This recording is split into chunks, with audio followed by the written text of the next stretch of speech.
اللہ الرحمن الرحیم۔ محترم بزرگوں، دوستو، اللہ کا بہت لاکھ لاکھ شکر ہے کہ اللہ رب العزت نے قرآن مقدس نازل فرمائی، تمام انسانوں کے لیے ہدایت کا ذریعہ ہے۔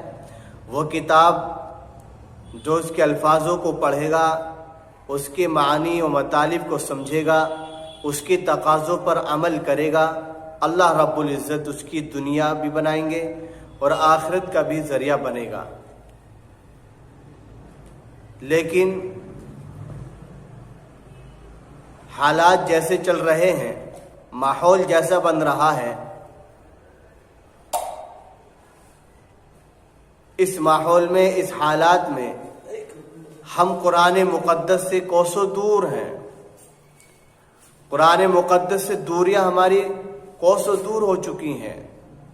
قرآن مقدس کے احکامات، قرآن مقدس کے پیغامات، قرآن مقدس کی امر و نواہی اور قرآن مقدس کیا اعلان کرتا ہے، اللہ کے اس میں کیا پیغام ہے، نبی کریم صلی اللہ علیہ وسلم کی کیا تعلیم ہے، ہم اس سے دور ہیں، کوسوں دور ہیں۔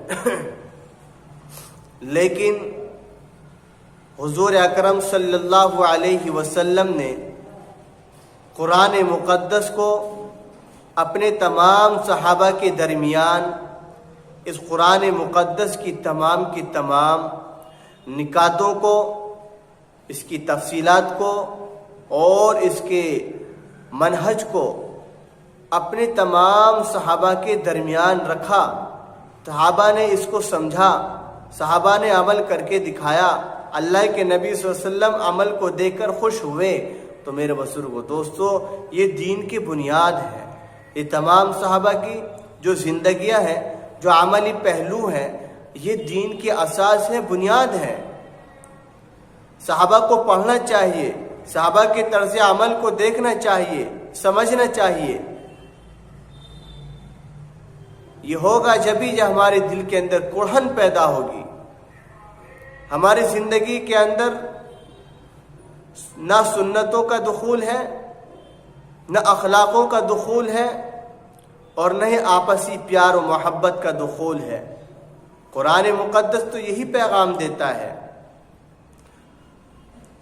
پیارے حبیب صلی اللہ علیہ وسلم کی سیرت سے یہی تعلیم ملتی ہے۔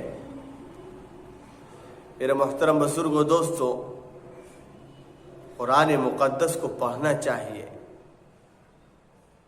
اس کے معنی و مطالب کو سمجھ